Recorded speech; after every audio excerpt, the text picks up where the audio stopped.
Om. Om.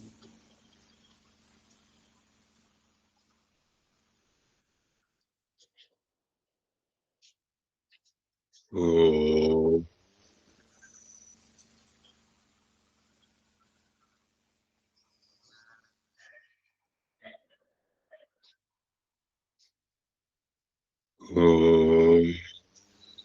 Om.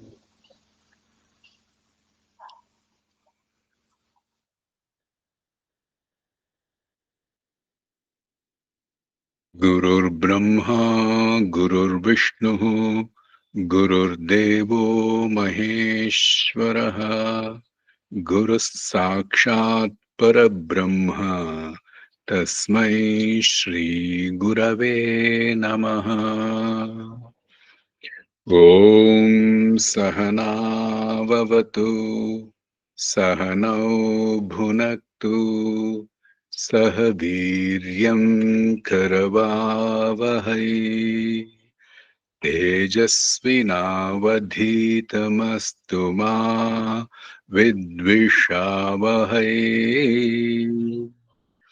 Om Shanti Shanti Shanti.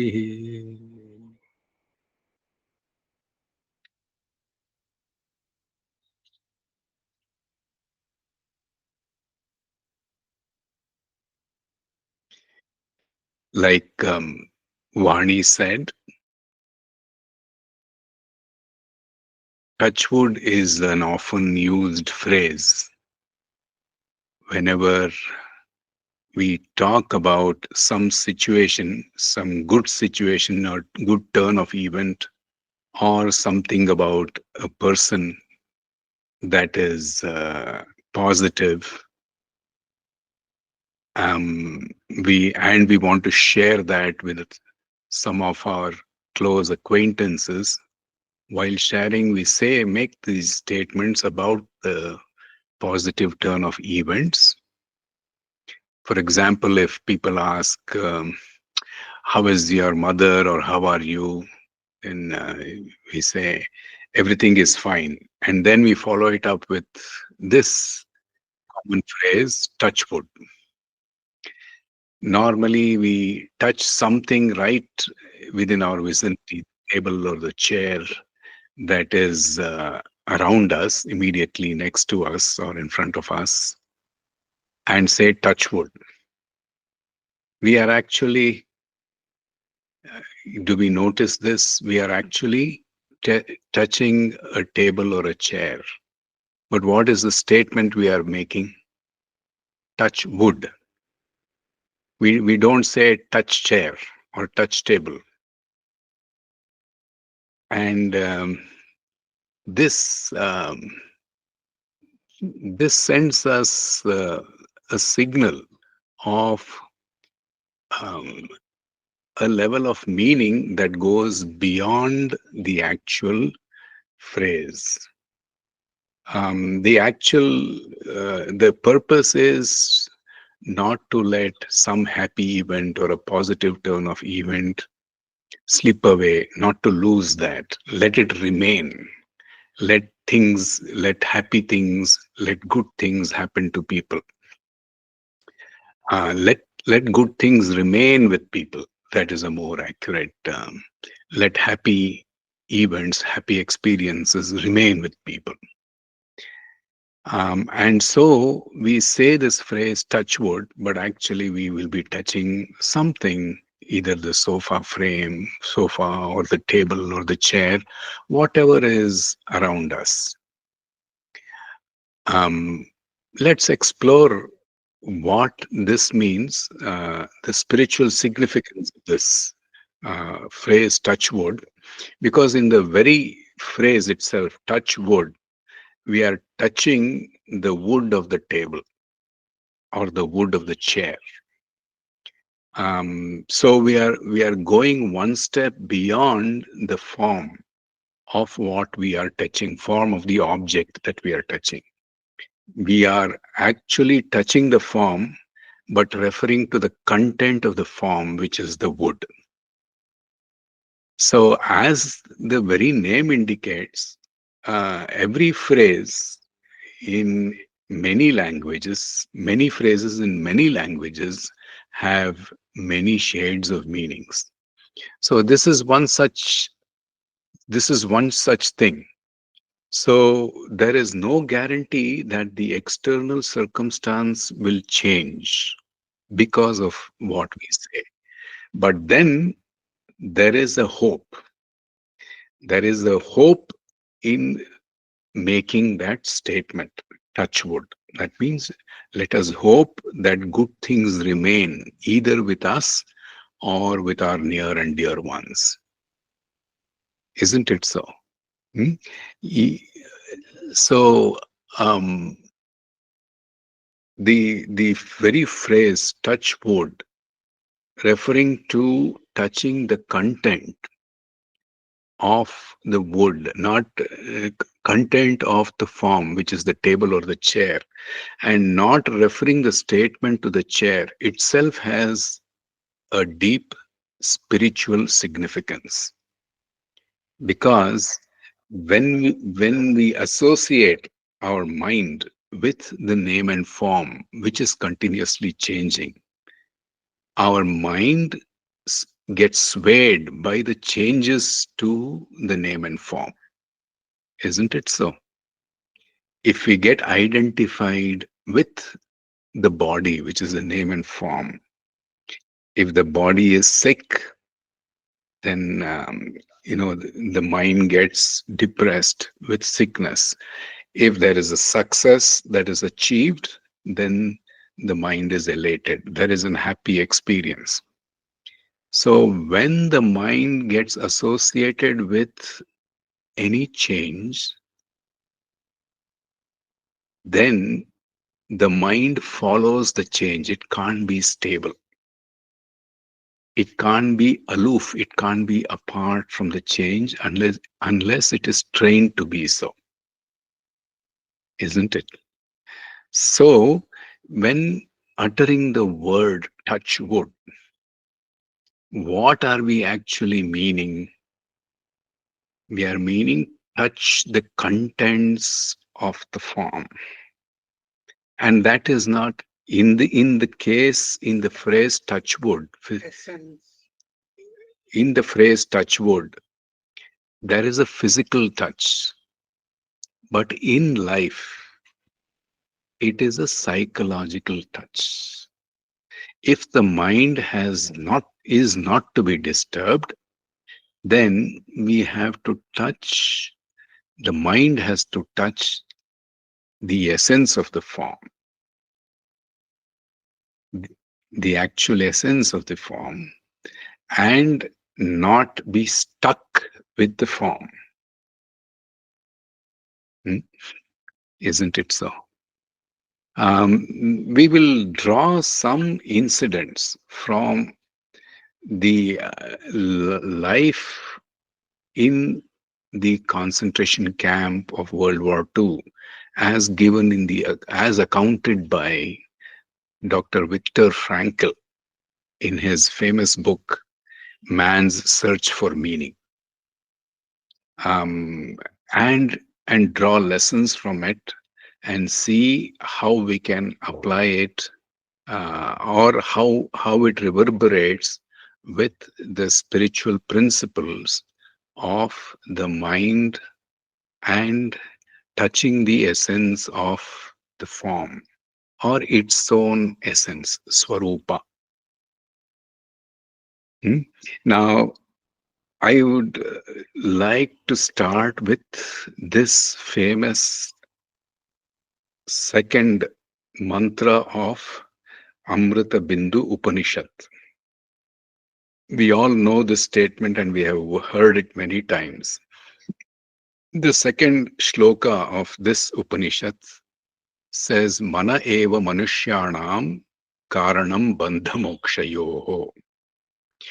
This is often quoted, the first line. Um, the For a human being, mind is a cause for both bondage and liberation.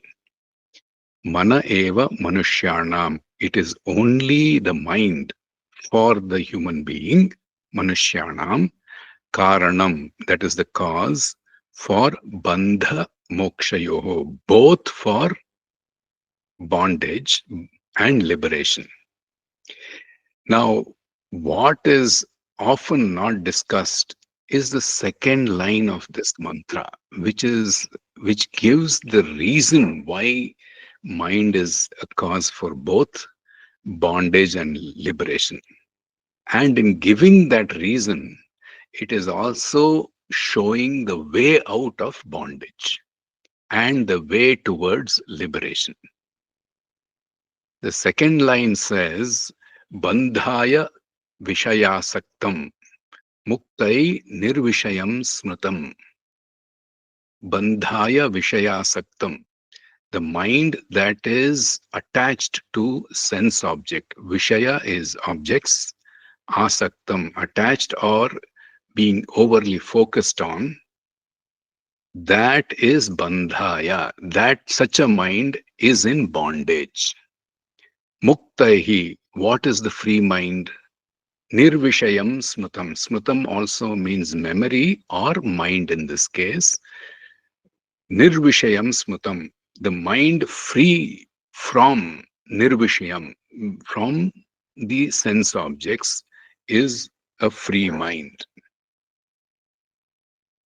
Now, this is the fundamental principles outlined in the Upanishads and also in Yoga Sutras. Uh, the entire Ashtanga Yoga is on preparing the mind through the 8 steps, starting with Yama and Niyama, the preparations of do's and don'ts, and going all the way up to reaching its goal, which is Samadhi. Yama, Niyama, Asana, Pranayama, Pratyahara, Dharana, Dhyana, Samadhi. All this is the journey of the mind from where one is right up to the true silencing of the mind, which is Samadhi. So let us see how how people have lived this principle. Bandhaya Vishayasaktam, mind attached to desires or sense objects is bonded. Nirvishayam, mind which is free from desire is actually free from bondage. In our everyday experience, we know that whenever we see an object, there is at least a little bit of innate desire from within to either possess it in one way or the other. And with that desire, every subsequent chain of events start. Therefore, how do we actually detach from sense objects, from the outward focused object, mind? There are 3 ways that are outlined by Dr. Viktor Frankl. One is, he says, recalling a positive memory. In NLP language, it is called anchoring. Um, Taking the mind's attention out of a difficult circumstance or a bad experience into a memory that is positive. We all know that in spite of the immediate surroundings that are difficult, suddenly when we recall something that is very, very nice and beautiful, whether it's a scenery or an event in association with our near and dear ones, our mind gets into a state of joy. And this is an often used technique, thinking of something that has got joy to us. Remember that event is of the past. It is not the current situation. The current situation may be a difficult situation, that of sickness or anything that, injury, pain within the immediate surroundings. Now, when the mind pays attention to the pain, the sickness that is in the current situation, we all know it is very difficult to bear. Practically so, it is difficult. Of course, the body will take time to heal. Even for the medicines to work, it will take its time for the body to respond to the medication. Now, in the process, if the pain is very severe, then what is the mental state of that person? It is not only of sorrow, it is of dejection and desolation. He feels, Ayo, what is this life? So much of pain. What did I do to experience this kind of pain? Why is it that I have to encounter this pain? So it becomes extremely difficult for the mind to come to terms with the pain as long as it is focused excessively on that situation. Therefore, what is done says recall some happy event. Of course, somehow, initially, if we are able to give a push to the mind to take the attention away from the current circumstance, one little push into a happy event in memory, then the mind relaxes and gets into a state of joy. Has the pain gone? No, but the physical condition of the human body, that of the injury or sickness, remains.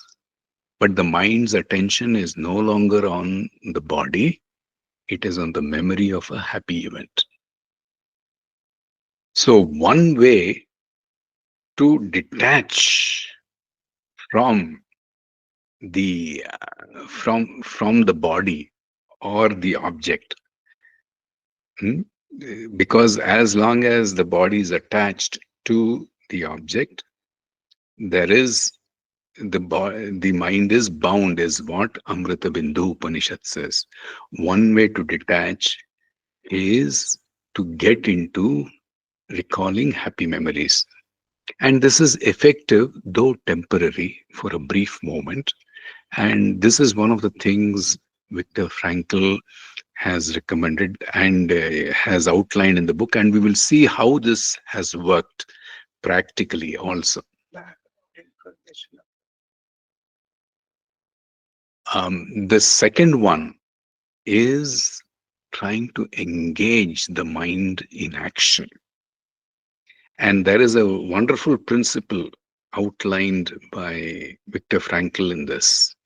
As long as we lead an active life of work, work means including service. Not work doesn't necessarily mean action for livelihood. Any kind of action that the body is engaged in, the mind is engaged in, then the mind gets one wonderful quality, the quality of focus. Because without focus, work cannot be accomplished efficiently and effectively. So instead of the mind wandering here and there, then getting in, engaging the mind into action to get it into a focus is another way to take the mind away from a discomfortable situation. It requires an initial energy to push the mind, like the engine needs to be started initially. And then once the engine starts, you have to crank the engine to start. You can put the gear and go forward in the car. Now, just to give you a background of Viktor Frankl, many of you would have read, but let's just give a brief background. Viktor Frankl was born in 1905 in Austria. He was he was a doctor, medical doctor, and a psychiatrist. Um, had started a good practice. He was just then married, living in Austria, when the World War II broke out. Um, and when the World War II broke out, like many people, he and his family were also taken prisoners and put in the concentration camp. He, his parents, his wife, his sister, all of them, and the concentration camps, everybody were in different concentration camps. Of course, there during those days, they would not have men and women in the same concentration camp. So therefore, his wife and sister had to be separated out. But he was not even with his father. His father was in one concentration camp and he was in another concentration camp. Now, the situation in the concentration camp is extremely difficult. It's practically impossible for us to imagine today. We can only imagine it from the accounts of people who have recorded it through books or any of the other things.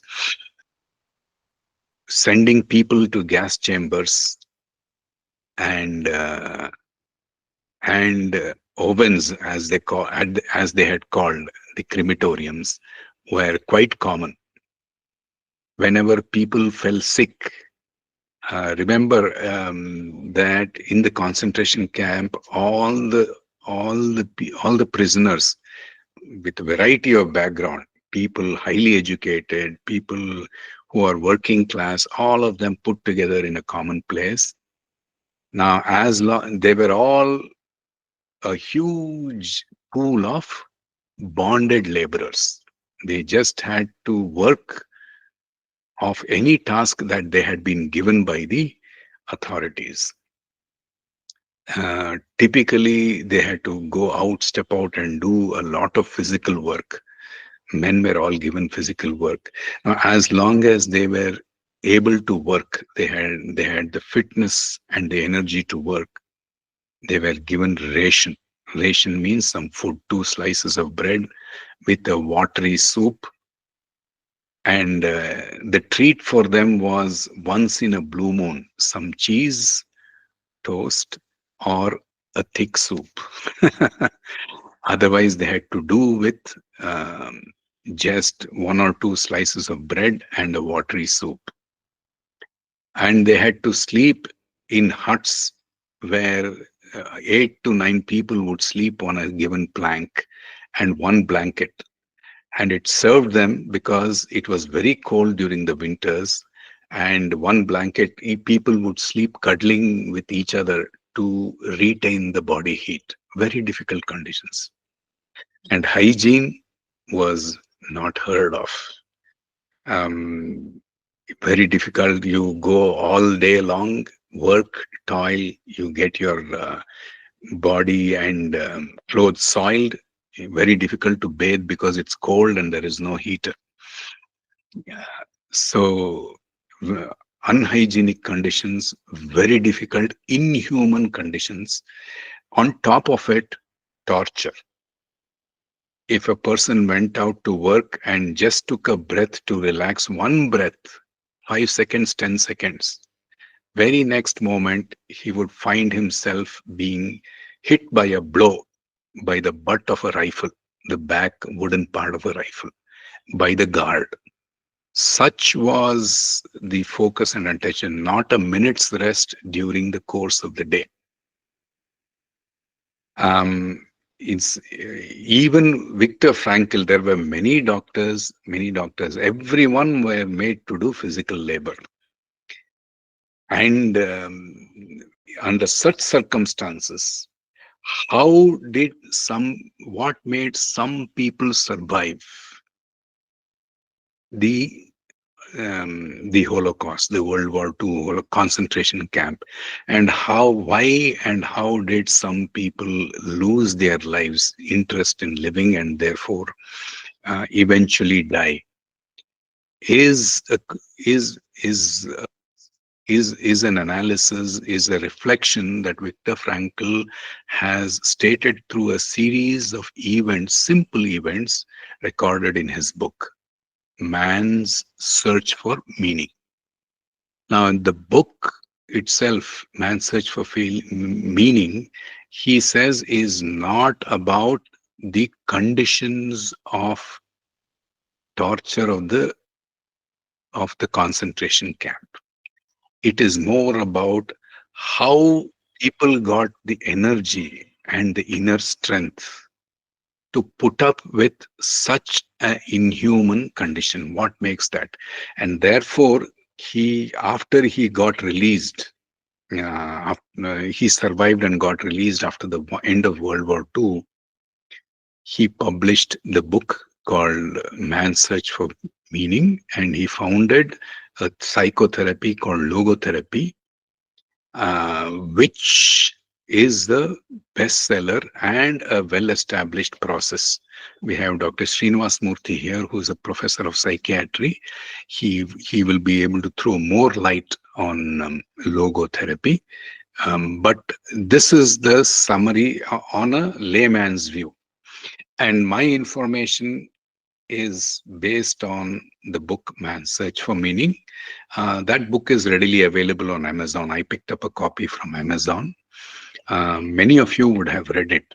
But what is interesting is the lessons that Viktor Franklin got from each of these incidents, and many of them were not life-changing incidents.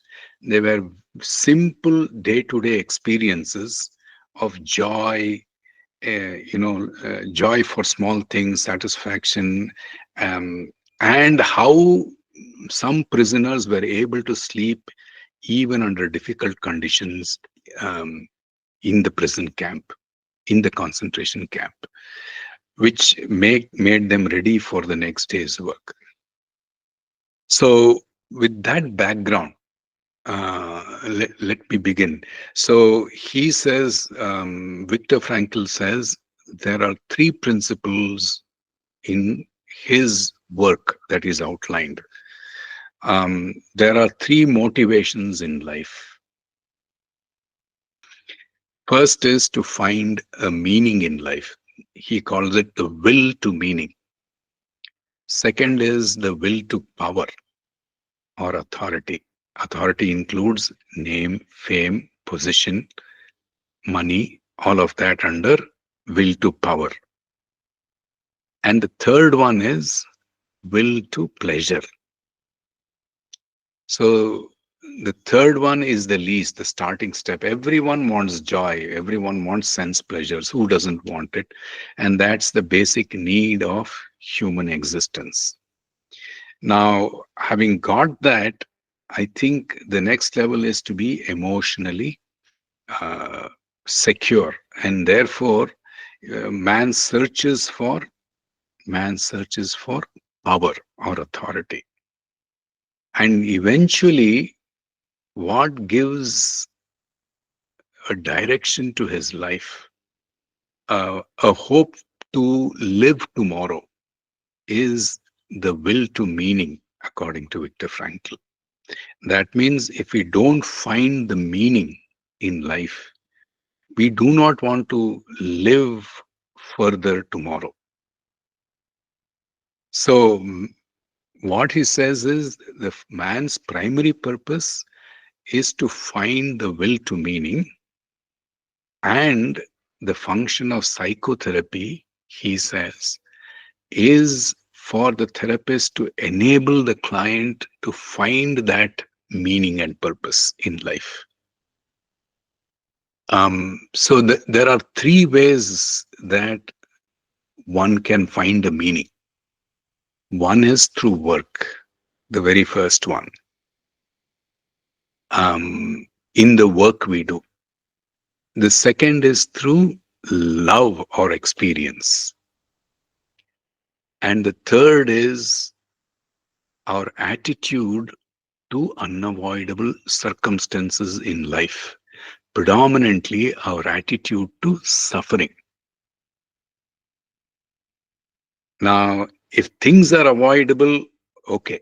But then when things are not avoidable, they are unavoidable, especially suffering, then what is our attitude towards it? That gives gives a meaning. Now let's take up one by one. Now, one of the byproducts of this thinking is happiness is not a primary achievement. Happiness is a byproduct of finding a good meaning and purpose in life. Meaning and purpose, if we recall, can be found through work, through love, or experience, and through attitude to unavoidable situations in life. Three ways in which we can find a meaning. And therefore, happiness, instead of chasing happiness, if we find meaning in life, Viktor Frankl says, happiness comes with the meaning in life. Meaning of work, meaning of love, and meaning of suffering.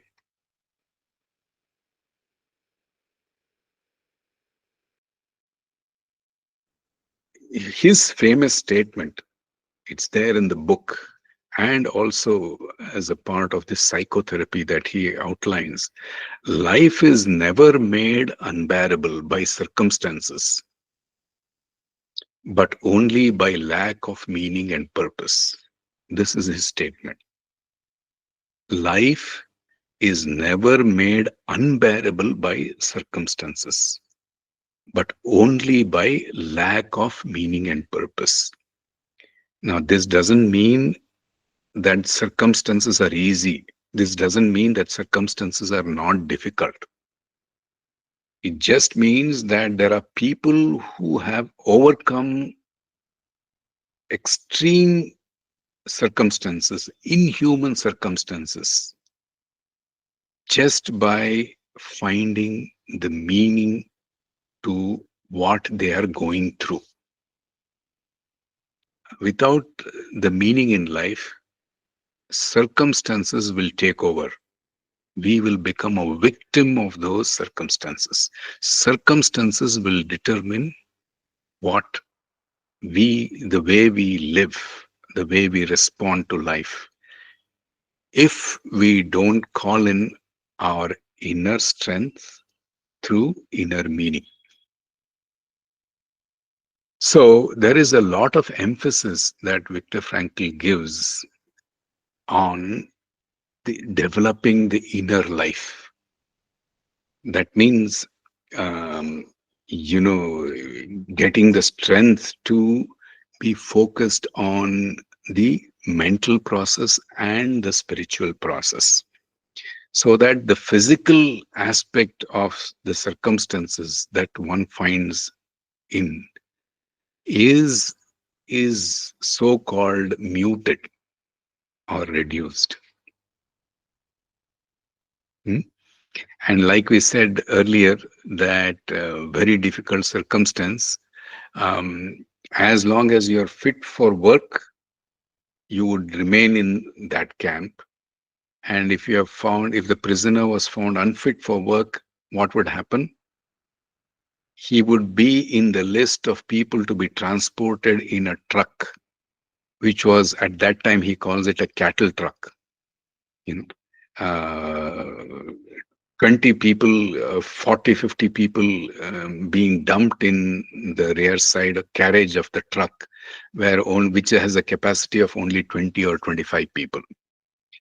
And they would be taken to a so-called rest place, not knowing whether they will be taken to a place to rest and recover and come back and work, or permanently be put to rest, which means, um, pushed to the gas chambers or to the crematorium.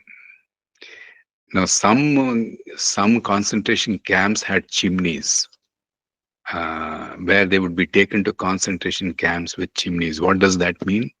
Chimney means it's a outlet for the crematorium, gas out, smoke outlet for the crematorium. So, because the authorities had to feed the prisoners, if they were found unfit for work, they would be next in the list of group of people to be executed, mass execution, so that they need not be fed. Such was the horrifying circumstance. Now, that is, of course, a gory description of the circumstance. Our attention is not that.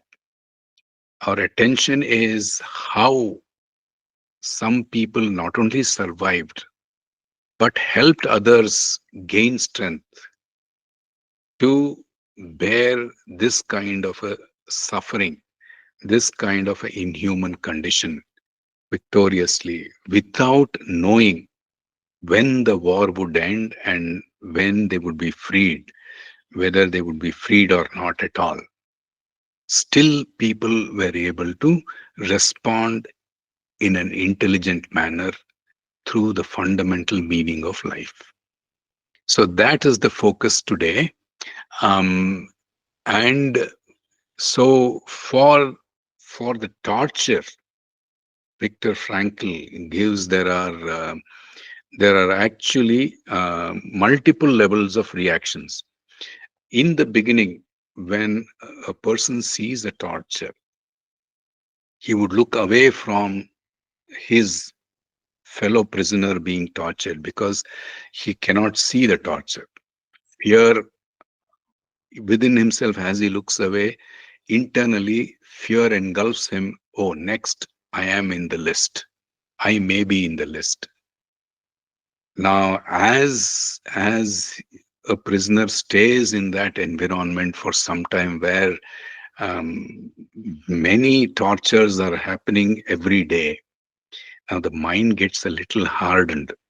And the second stage is he will look at the torture in disgust, in horror, in pity, and in helplessness, not able to prevent it. He gets the courage, or he is hardened like a stone, mind hardened like a stone to look at the torture, but internally reactions of helplessness and pity because he is able to do nothing about it. Once you stay for some more time, then the next level of response to that particular suffering of a fellow human being is aloofness, no feeling. He sees many deaths every day, cruelty happening all through everywhere. Um, and he simply, he becomes aloof, detached. He feels nothing about the whole thing. He doesn't even care whether tomorrow is there for him or not. Such is his aloofness. He is resigned to the conditions that he is in. S- So that so much aloofness that when a person died, if there was a prisoner, then they would snatch the coat or the mug or the shoes from the corpse, thinking when they found that those shoes were better than theirs. So they had to get all of these to them because they had to survive. Because remember, it was hard physical labor. They had to dig trenches. They had to work hard, clear garbage, build roads. When? Day and night. And in what climate?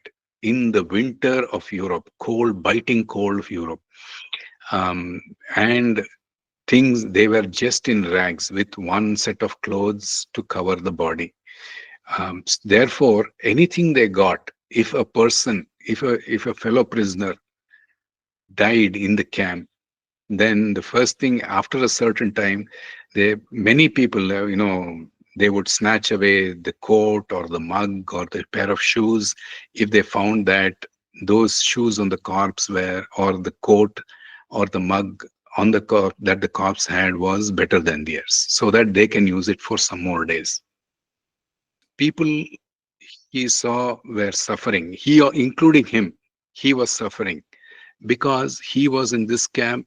His father was elsewhere. His wife was in another camp. His mother and sister in some other camp. And the worst thing is, nobody knows whether their family member who is in other prison camps is alive or dead. So there is a lot of suffering. Suddenly he realized, Viktor Frankl, that um, one morning when he was being transported to work site from the hut where they lived after a cup of watery soup in the morning, suddenly he remembered the good old days he spent when things were normal before the World War II broke. He imagined himself opening the front door and taking the newspaper and reading it. He imagined memories of he walking hand in hand with his wife for a stroll and answering the telephone call, preparing the soup and the food lunch at home. All of these things crossed his memory, the mind. And suddenly he felt a wave of joy. Remember, he was skinny, he was malnourished, tired, and just barely able to walk. He was a qualified doctor, but still being made to do menial jobs. And he was being transported in the van, in the truck, along with 40, 50 other prisoners to the place of work. Now, this experience led to him formulating this principle that there could be an inner life which is far removed from the present circumstance. By inner life, he means memory or psychological memory of when the mind goes to a happy situation of the past. Now, the more we dwell in that, the better we are able to cope up with the difficult circumstance. Now, he says when he came out of the memory and saw the surrounding, he was able to see and appreciate sunrise that day. Not that the sun didn't rise the other days, but his mind was so preoccupied with the condition of suffering that he didn't even notice the beauty of nature. But when his mind got into a, a memory and a joyful memory and had a wave of joy, when he came out of that memory to the present situation, when they said, you get down, it's time to get down from the truck and go to work, he was awakened from his so-called dream. He was able to appreciate the beauty of nature. Now, this has a tremendous power. When the mind touches joy or a joyful experience, then we are able to see, it is able to see good things, beauty, and purpose even under difficult circumstances.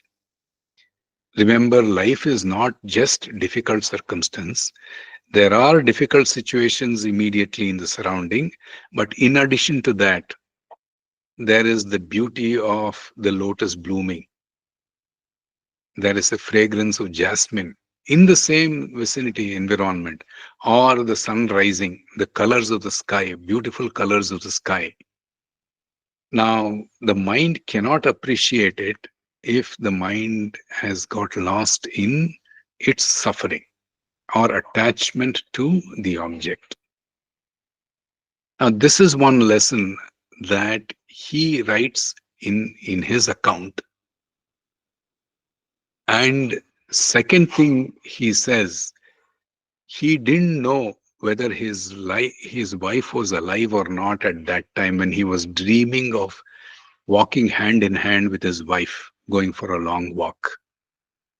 But still, love engulfed him when he remembered and did things, remembered the things he did along with his wife during the happy days. So he says, love extends beyond the physical personality of the person, even if, even when one knows whether the person is alive or dead. So, such is the power of love, according to what he recalls. At that time, he felt that love was all powerful. He could feel his wife, he could feel the love together through the memories of actions and the situations that they were in. So, love, the second way to detach the power, the mind from the object, is through love. Of course, in this case, he's talking of a psychological experience, but in spirituality, we talk about touching the core, touching the essence, but we will deal with it later. So the third one is through work. We all saw it as work. Mm? So the intensification of inner experience, he says, they found a refuge from the emptiness or spiritual poverty of existence. So life seemed to be very empty outside because of uncertainty, but the strengthening of inner life, which is of love and good memories, it gave a refuge against the spiritual poverty or desolation or emptiness of life. Now, how do we achieve um, detachment through work? How can the mind achieve detachment through work? Being a doctor, he was called upon to help in the prison camp all the prisoners when typhus broke out. Typhus is an infection predominantly which occurs due to from insects, due to unhygienic conditions. And in the prison camp, in the concentration camps, needless to say that the conditions were far from hygienic, and it was more like a epidemic, where at that time it proved to be fatal to a large percentage of people. So with he was called to examine them and then treat them.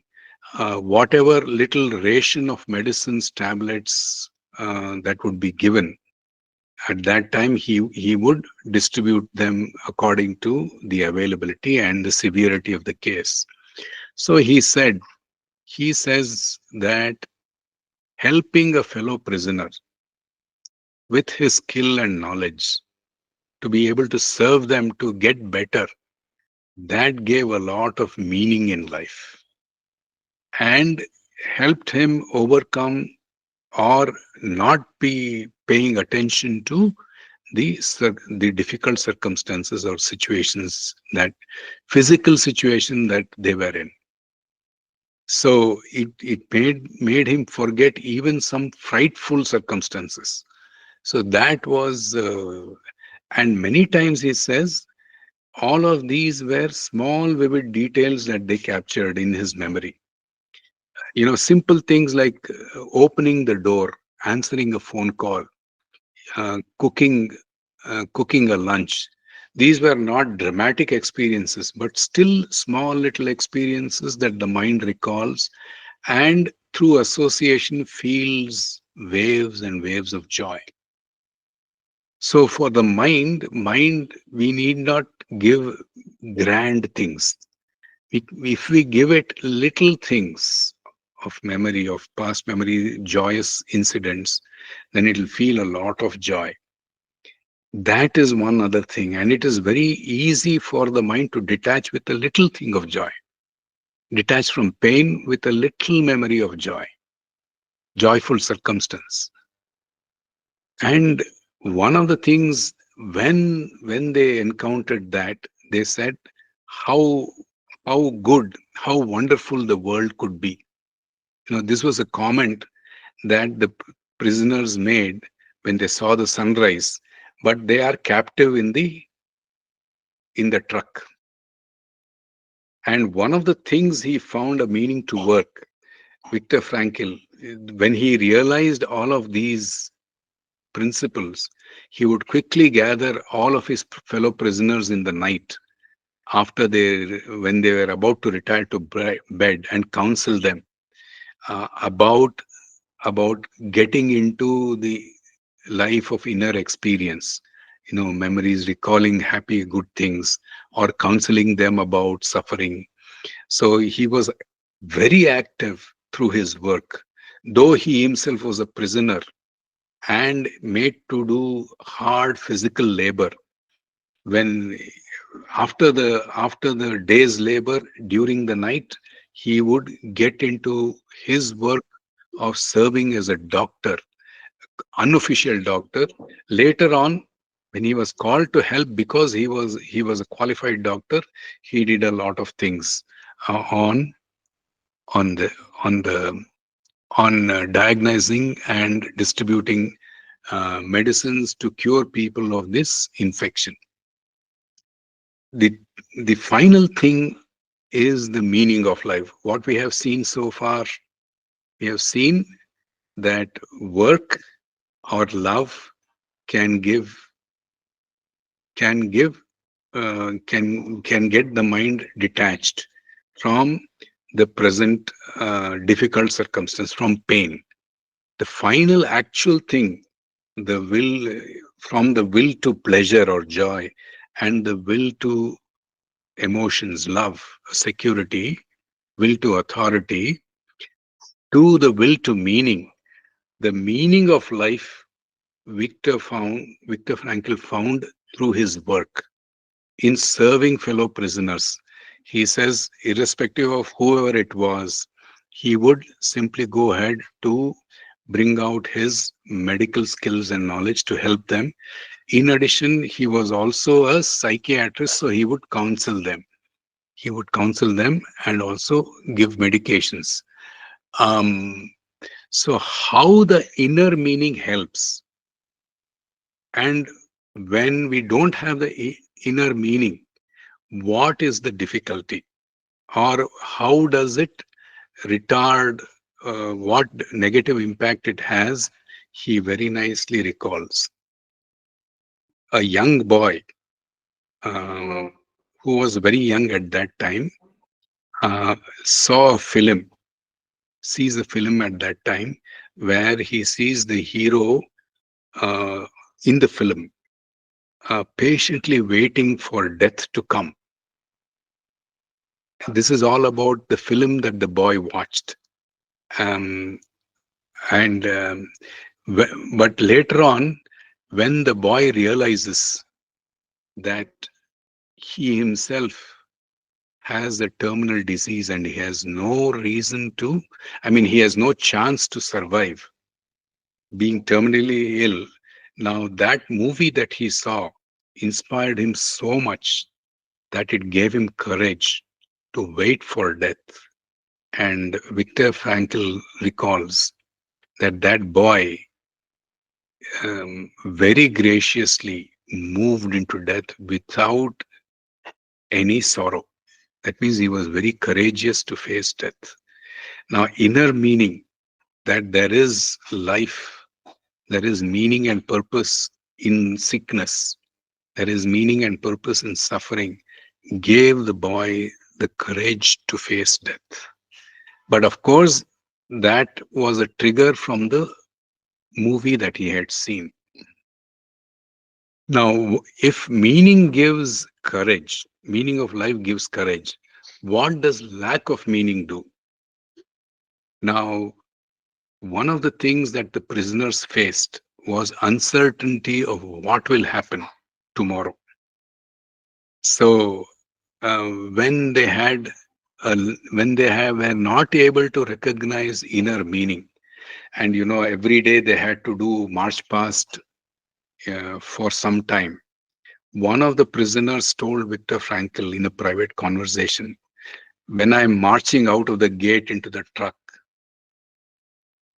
I feel I'm marching to the funeral.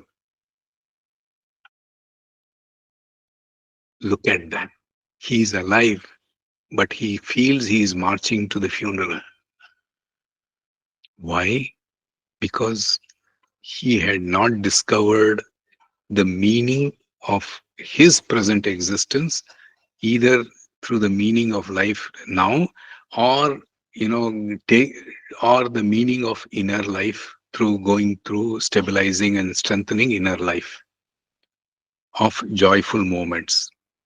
So um so the meaning of life can help us face very difficult circumstance, including death, or the lack of meaning of it can make us dead even while living.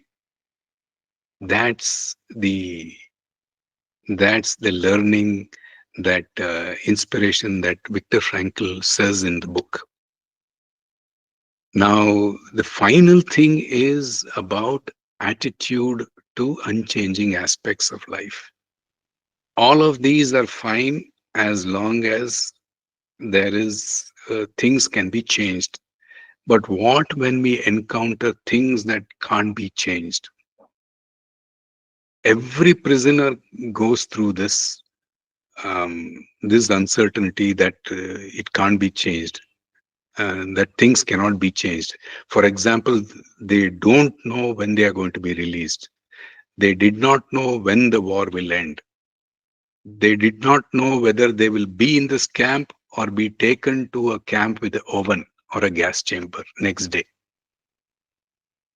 So, how does one, what attitude does one have about this unchanging aspect of life? He says when sick people were there, he didn't know whether they're going to return to work tomorrow or be taken to the next camp for execution. The only thing that he used to have private conversations with a group of people during the night and coach them about accepting the unchanging aspect of life, and says everything that has come to our life has a meaning and purpose, including suffering, the suffering that they were going through as prisoners in the concentration camp. Now, he was counseling them to find the meaning in suffering. I know it is a very difficult thing to do, but then look at the motivation of this wonderful being called Viktor Frankl. He himself is a prisoner, but he found through his contemplation that there is a meaning to what he is going through. So he was motivating every fellow prisoner in his hut, whatever, where he was living in the concentration camp, to find the meaning of what they are going through in life. That cannot be changed. The attitude to unchanging aspect of life, he says, is one of acceptance. And then a very important thing about unchanging aspect of life. One night while in the prison, everybody, prison means a hut in the concentration camp. Um, 20, 30 people in the hut, everybody had slept after the dinner, and he couldn't get sleep. He just sat up and was awake, and suddenly, he can see himself tired. He can see very little flesh on his body, very thin, uh, and then so much of weight loss, rags of his shirt and pant, shoes torn.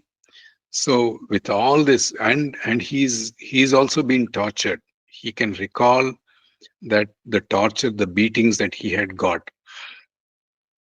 While while he was remembering all these things in the dead of the night in the concentration camp because he could not get sleep, a sudden thought flashed in his mind,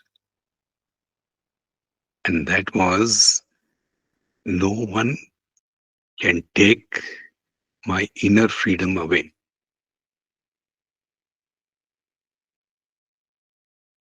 Circumstances are difficult, but how I respond to the circumstances is the freedom of choice I have. And from this insight,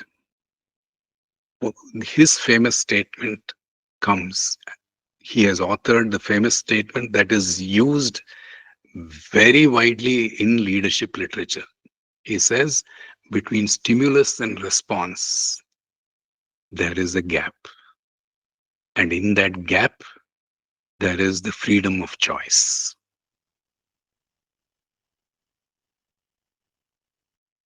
Between stimulus and response, there is a gap. And in that gap, there is a freedom of choice. He says, no one can take this freedom of human dignity away from me. My behavior is dictated by the freedom of choice from within rather than from the circumstances without.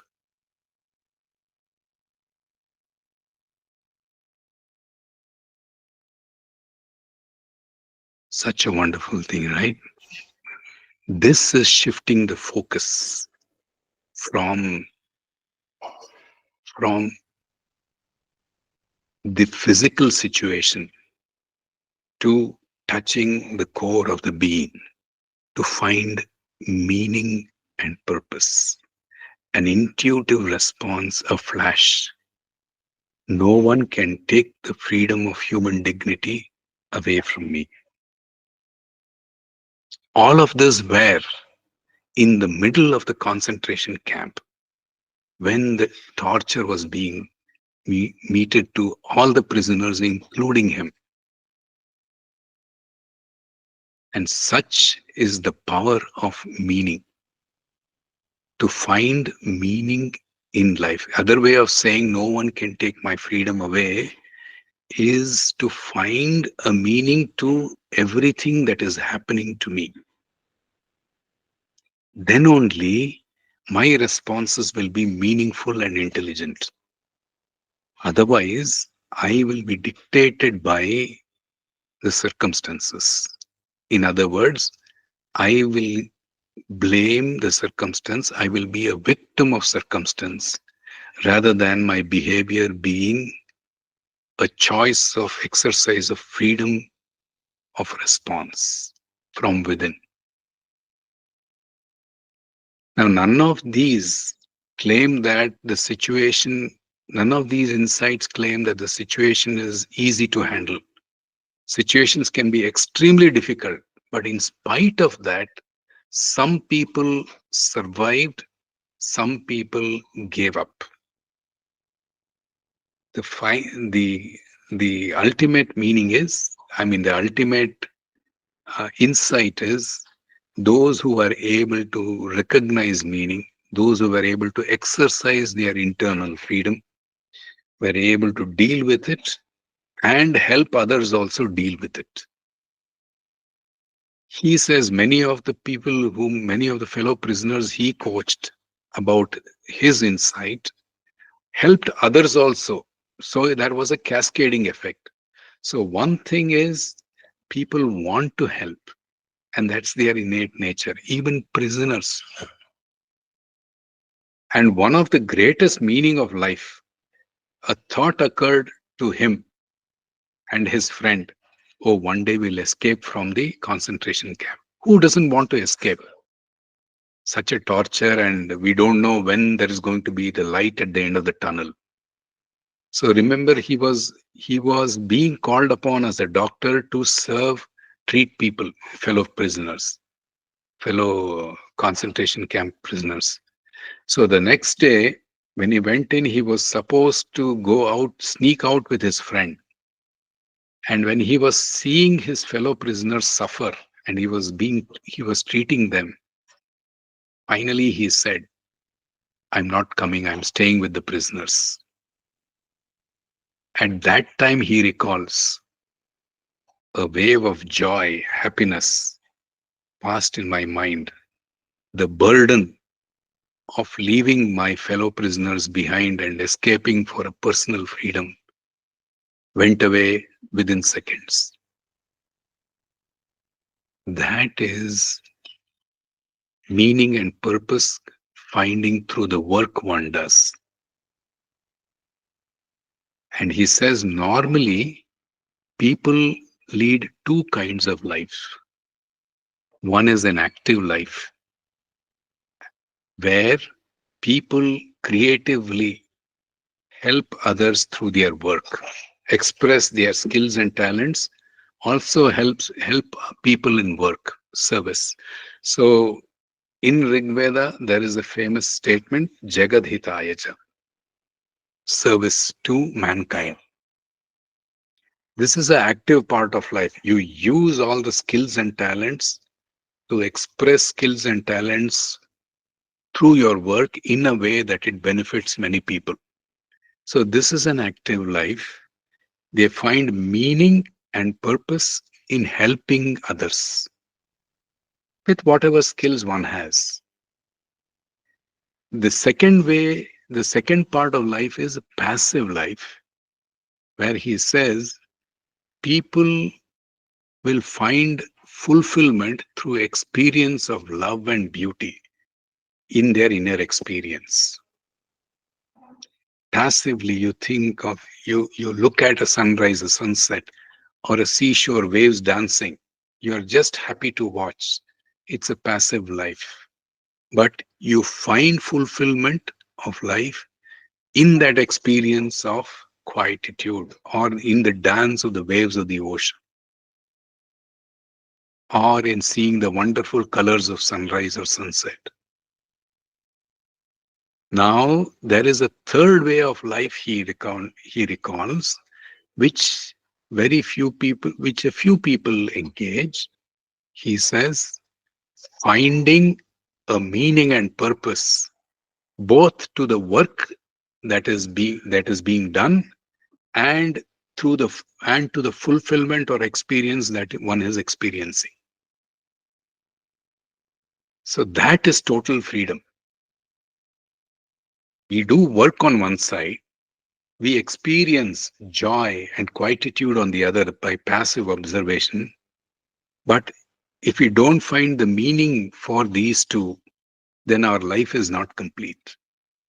So the third part of life is finding a meaning both for the work we do and for the fulfillment through experience of joy, quietude, silence, beauty.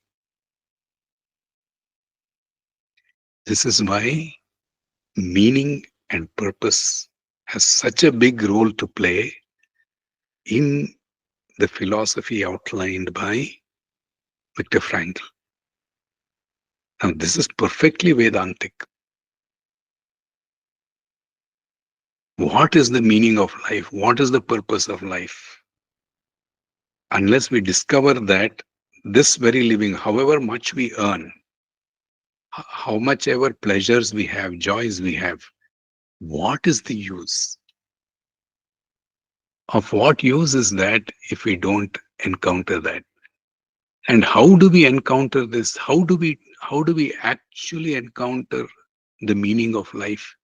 What happened to Viktor Frankl when an insight struck him? Or rather, how did an insight strike Viktor Frankl in the in the drowning of those difficult circumstances of torture and lack of hygiene, that that insight struck him, no one can take my freedom away?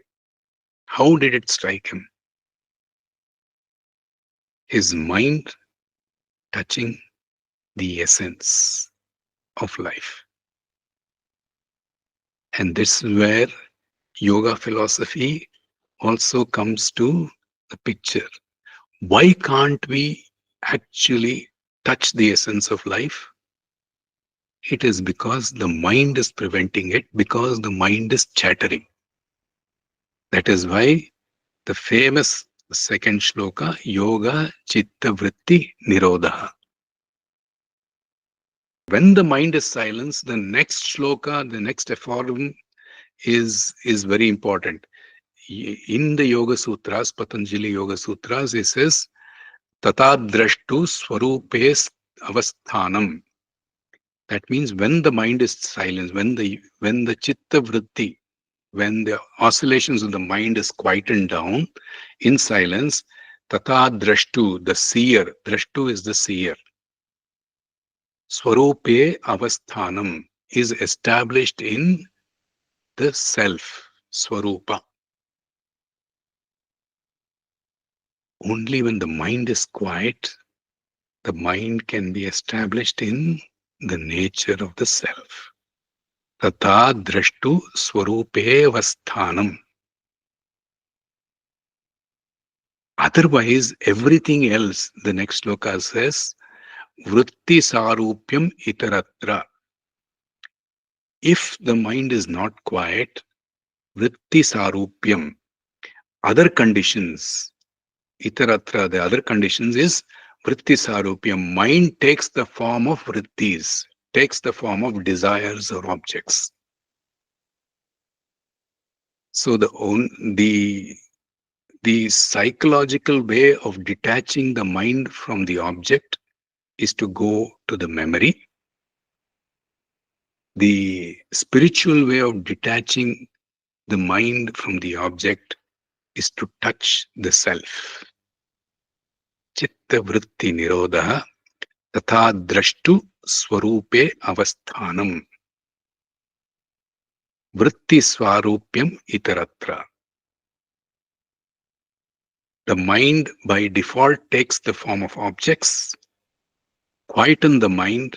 When the mind quietens, the mind takes the form of the self, which is formless. Therefore, it is the self only. Only the self remains.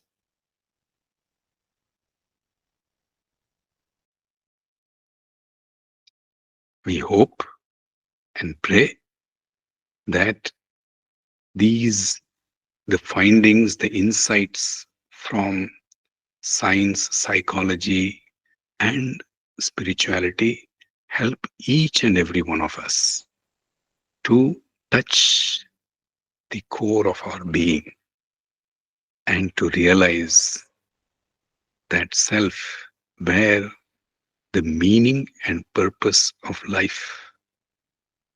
The life has a meaning and purpose, both the work that we do, the actions that we undertake, as well as the experience of joy and beauty that we go through, both get the meaning and purpose of life. Hari Om, Om Tat Sat, Shri Sadguru Charanarpanamastu. Thank you for your patient listening.